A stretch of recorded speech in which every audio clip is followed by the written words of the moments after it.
Good afternoon. I'm Melea Hoffman. I'm here to tell you another story, and today, while I was doing research on Redhorn, I came across a different story that I'd like to tell today. And this is the story of the two-faced man.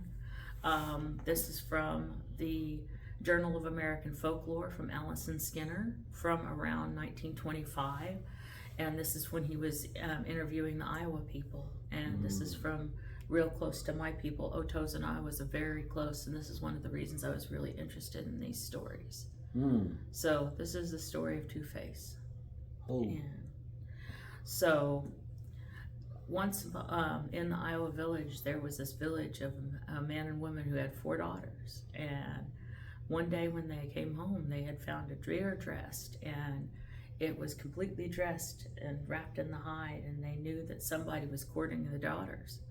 And so the next day there was another one fully dressed, all the meat wrapped in that hide, and it happened for 3 days. So the mother decided to watch because she wanted to see who was courting her daughters.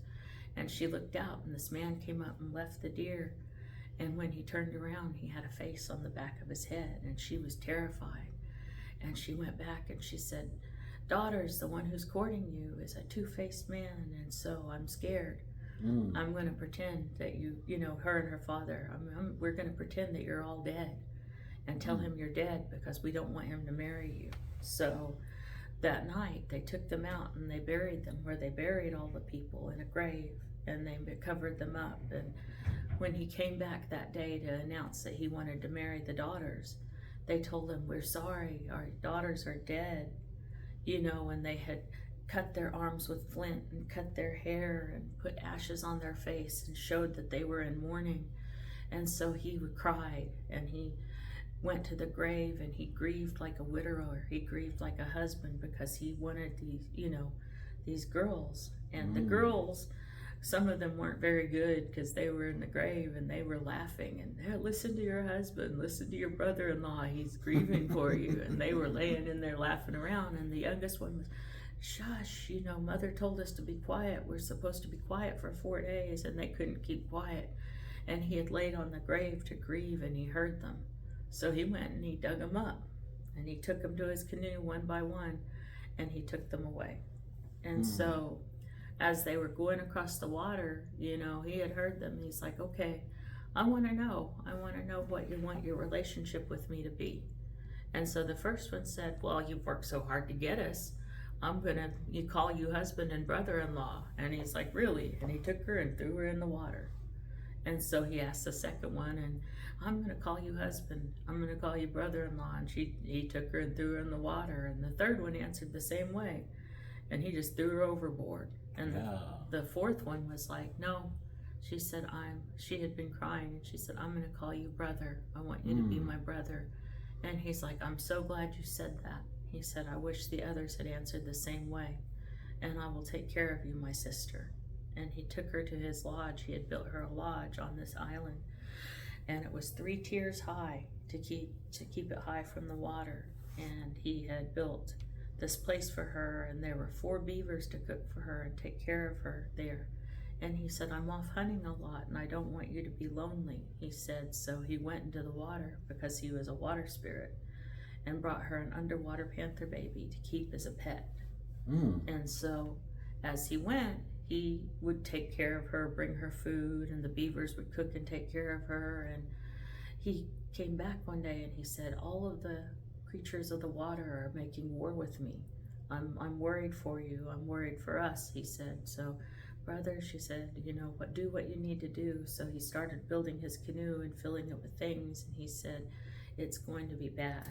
And he said, "Move to the highest tier of the lodge," he said. "And I'm going to, things are going to get bad real soon." He said, "Move to the highest tier of the lodge." And he gave her a coal, and he said, "Light this coal, and if you throw it in the water and it comes back lit, I'm alive. But if you throw it in the water and it comes back quenched, I'm dead."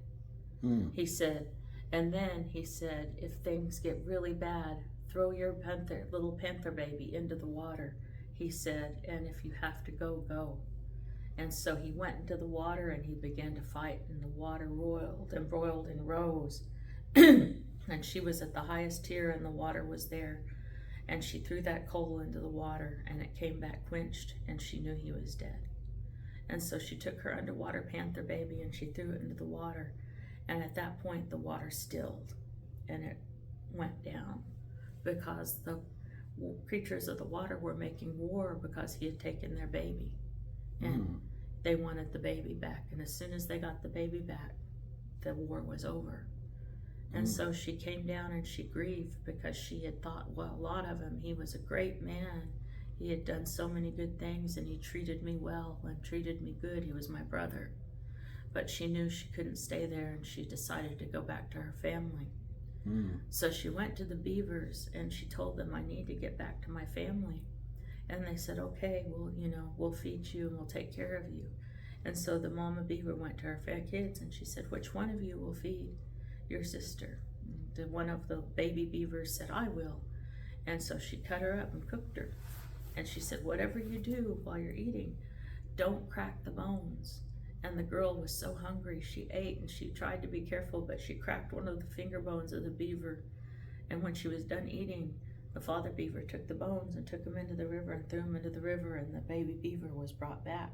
And she was whole again, and she said, Mama, my sister cracked one of my bones. And so she said, and my finger hurts, and she was ashamed.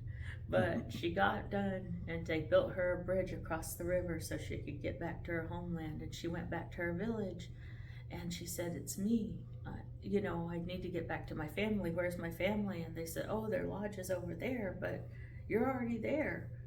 And she said, what? And they had adopted somebody to take her place in their home. And so she went back to her home, and her parents saw her and they said, you're already in the lodge, you're doing things, because they had adopted somebody to take her place. And she said, no, it's me. I'm the one who was taken by Two-Faced Man. And they were so glad to see her, and they rejoiced, and then they hugged her, and then they fell over dead. But among the Iowa, this is the story of how adoptions to take the place of the dead were started. You said you had mentioned places where they might be able to do their own research on stories like that. Can you give that to them again? That's Allinson Skinner, and this is the Journal of American Folklore, and the date was 1925. It's an older piece. I found it on PDF. It's really, really good research material. There are some great stories in there. And I consider them Moto stories as well, but they're old Iowa stories. Also, if any of our viewers had any questions, or they might have a story or two, how would they get in contact with you? Do you have an email or something that they can?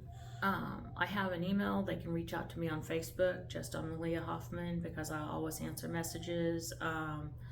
My email, I can give my personal email because I answer that a lot quicker, but it's hard to spell. But it's ohnoes the tadpoles at gmail.com, and ohnoesthetadpoles at gmail.com. And I will be glad to answer any question. I love hearing from people. I love hearing stories, and I absolutely want to hear other stories. That is something that is a passion of mine. All righty. Again, I appreciate everything, and I will say Mado and the hope.